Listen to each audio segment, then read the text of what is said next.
Hoje, caríssimos amigos, irmãos, entramos no grande capítulo da conversão do Rabino Saulo de Tarso, que veio a se transformar no grande apóstolo São Paulo.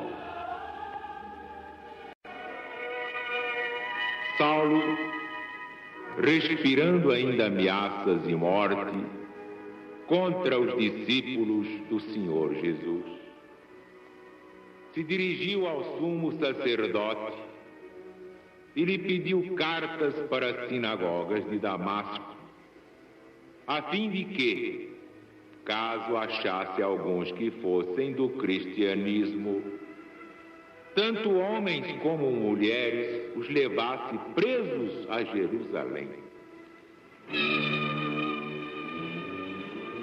Caminhando ele, ao se aproximar de Damasco, subitamente resplandeceu em redor dele uma luz do céu.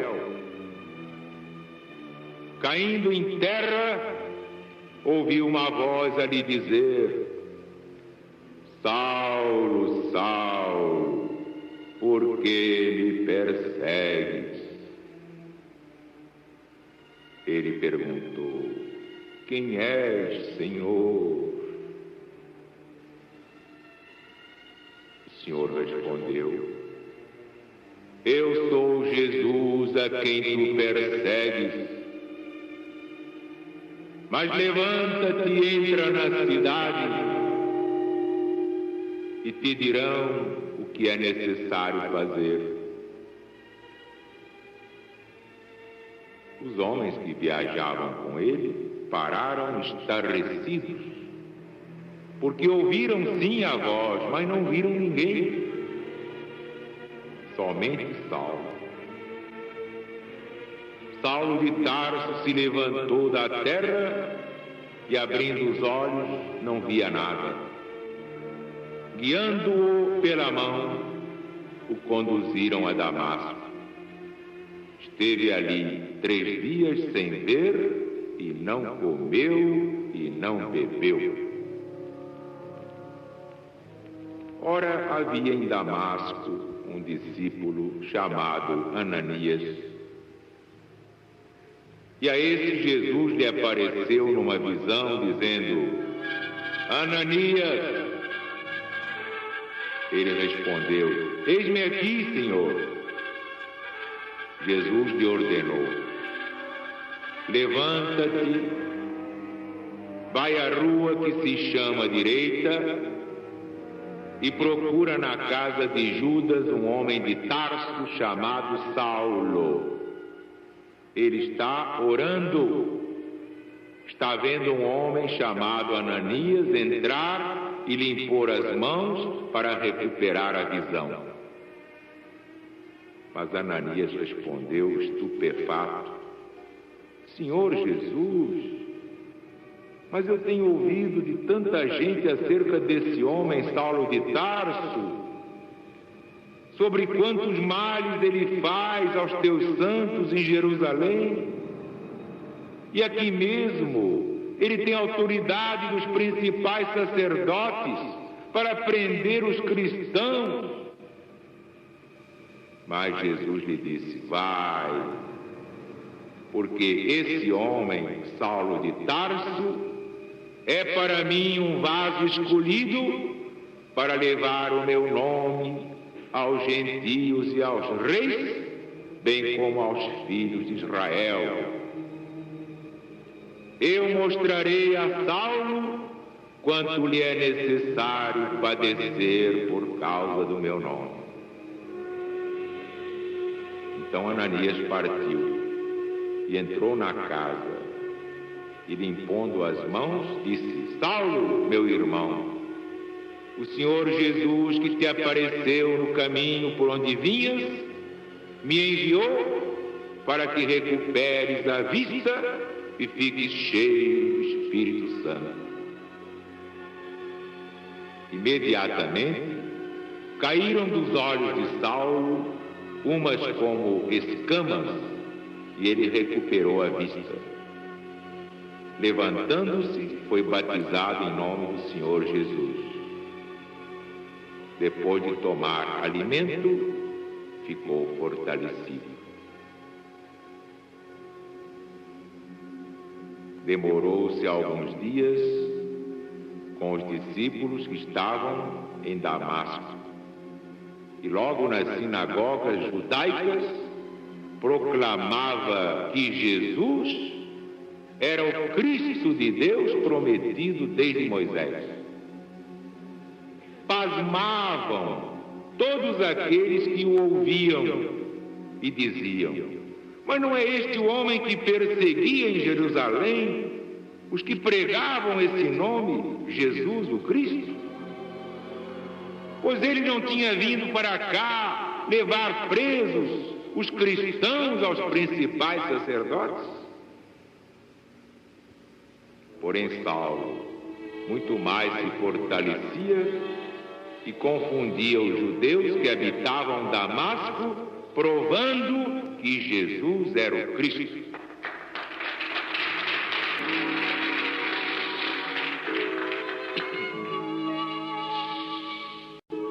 Meus amigos, meus irmãos,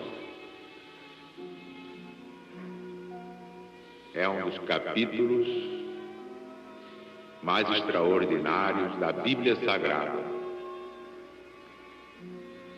Acompanhem, por favor, comigo o raciocínio que esclarece bem esta conversão. E vejam todos como Deus às vezes nos leva por caminhos misteriosos. Como realmente Deus escreve direito por linhas tortas. Este Saulo de Tarso era rabino judeu. Era um dos maiores conhecedores do Velho Testamento, chamado a Escritura, que naquele tempo não havia Novo Testamento, só havia o Velho. Este Saulo de Tarso estudou com os maiores mestres do judaísmo, inclusive Gamaliel.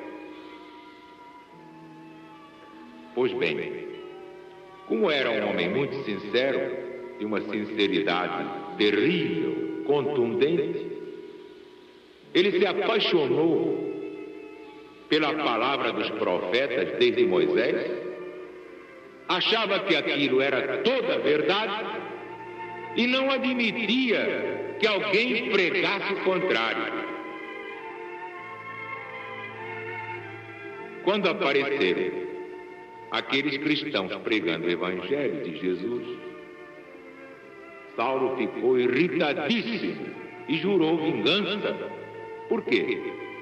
Porque na sua ignorância sincera, julgava que aquilo era um ultraje à verdade, que para ele era apenas o judaísmo e nada mais. Prestem atenção. Prestem muita atenção. Até um gigante como São Paulo pode se enganar por ignorância.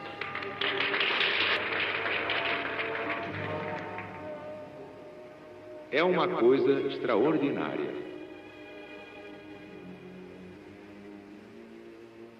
Depois daquele quadro dantesco que foi a lapidação de Estevão, o homem que ia ser seu cunhado, vejam bem, São Paulo ia casar com Abigail, já estava praticamente com um casamento marcado.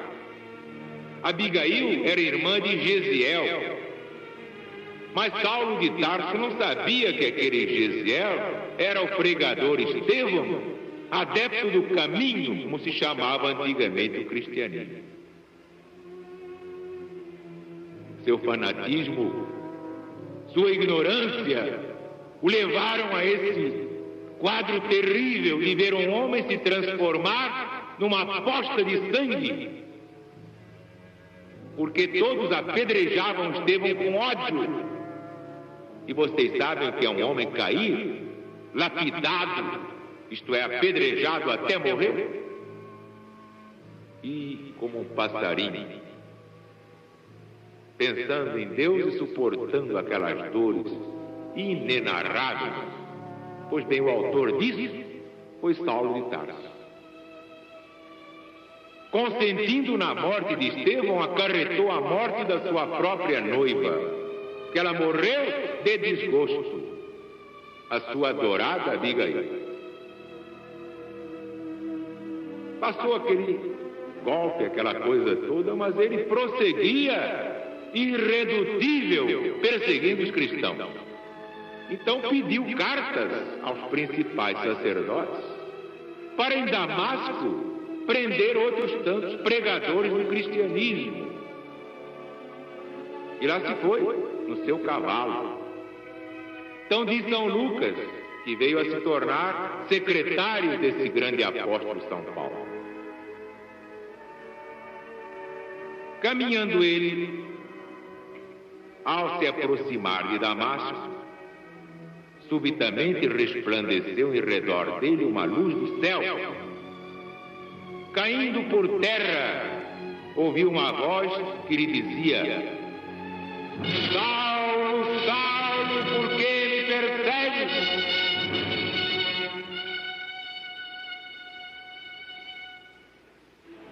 Saulo, naquele pânico, debaixo daquele impacto intraduzível, perguntou: mas quem és tu, Senhor? Que queres tu que eu faça? Que sentiu a presença daquele Jesus que ele perseguia, daquele Jesus que ele negava, não por maldade, mas por ignorância, porque achava que fora do judaísmo não havia salvação. Então Jesus lhe respondeu: levanta-te, entra na cidade, e aí te dirão se é necessário fazer. Ora, os homens que viajavam com Saulo pararam emudecidos, porque ouviram a voz, mas não viram ninguém.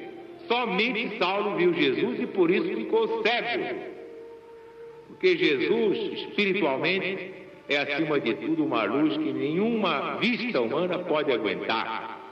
É o mesmo que vocês olharem o sol ao meio-dia. Tentem isso.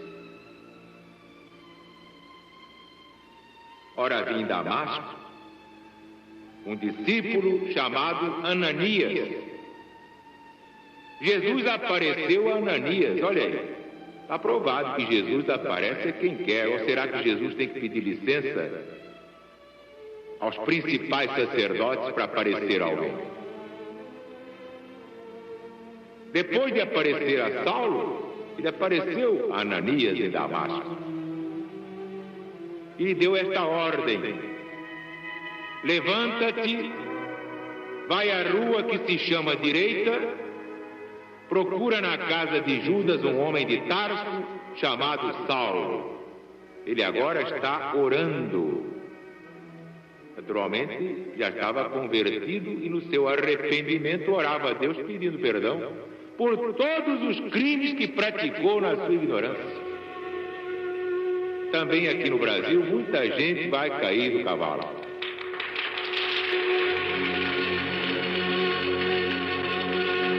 Ora, Ananias ficou estupefato. Jesus lhe aparecer e enviá-lo a Saulo, o mais figadal inimigo do cristianismo.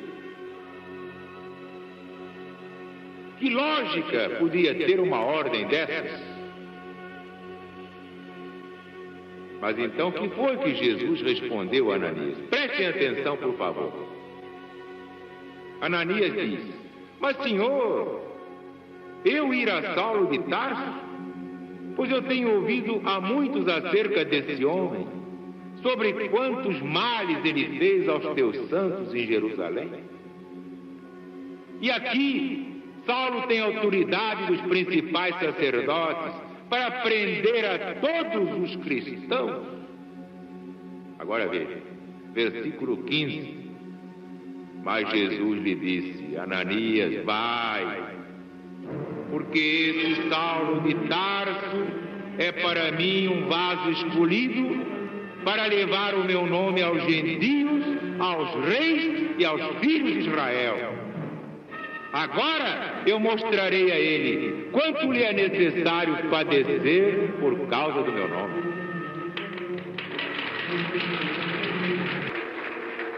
Agora, vamos nós também logicar. Por que é que Jesus fez isso, hein? Jesus tinha tanta gente ali, mas foi mandar buscar o seu pior inimigo, seu inimigo figadal, seu inimigo mortal, intransigente, irredutível, o rabino Saulo de Tarso. Pois bem, nós vamos achar a explicação imediatamente. Jesus sabia que a verdade resiste aos séculos, com os homens ou sem os homens. Podendo se cercar de medalhões, de gente de alto gabarito intelectual, foi buscar pescadores. E os que não eram pescadores deixaram as suas profissões e se tornaram pescadores. Ficaram apenas 12 pescadores.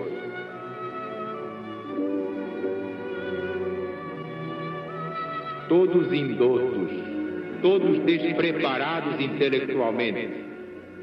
Não havia um que se pudesse dizer: esse é batata, esse é um talento, esse é uma grande cabeça. Ao contrário.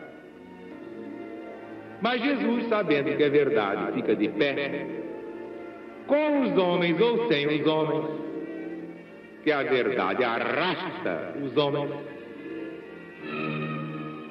chamou esses homens, humilhou-os e lhes deu a missão de pregar o Evangelho. E como é que o cristianismo venceu? Apesar de todas as perseguições e apesar da inépcia mental dos apóstolos, da insuficiência intelectual dos apóstolos, é que quando uma ideia é grande, ela não precisa de ninguém, ela vai sozinha e atravessa os séculos e atravessa os milênios, que só a verdade ficará de pé. Mas acontece que Jesus precisava de um judeu carne de pescoço que desse a mensagem aos judeus daquele tempo e principalmente aos escribas ou doutores da lei, aos principais sacerdotes, aos figurões do sinédrio. Era preciso convocar um homem de gênio que conhecesse profundamente o Velho Testamento, para, de posse das mesmas armas, desconjuntar, desintegrar todos aqueles falsos símbolos da verdade divina.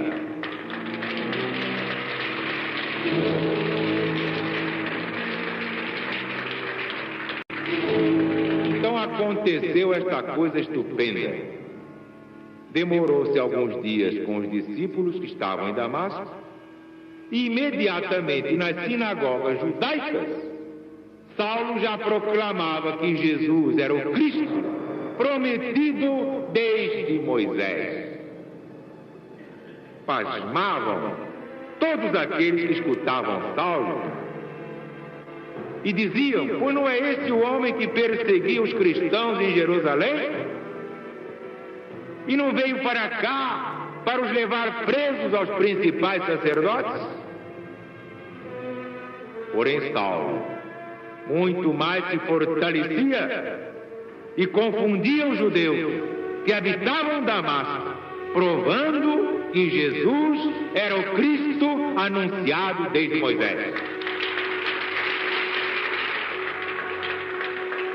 Agora, por favor, pensem bem neste pormenor. Vocês sabem o que é um homem pregar nas sinagogas contra o Cristo e depois voltar às mesmas sinagogas para dizer: perdão, eu me enganei? Ele é mesmo o Messias que nós estávamos esperando? Ele é mesmo o Cristo anunciado desde Moisés? É preciso ter muita coragem para, de peito aberto, enfrentar os antigos aliados e lhes dizer: meus irmãos, perdão, mas eu estava enganado. E em verdade eu lhes digo, se não fosse Saulo de Tarso, seria difícil consolidar o cristianismo, porque era necessário trazer um gênio, um dos maiores gênios da humanidade, aquele que é o patrono do grande Estado bandeirante, está atento ao progresso do Estado de São Paulo, porque é um dos emissários maiores do Cristo planetário e, portanto, está conosco pela libertação do Brasil. Então, viva a LDB, viva o PBB, viva o Brasil e viva Jesus!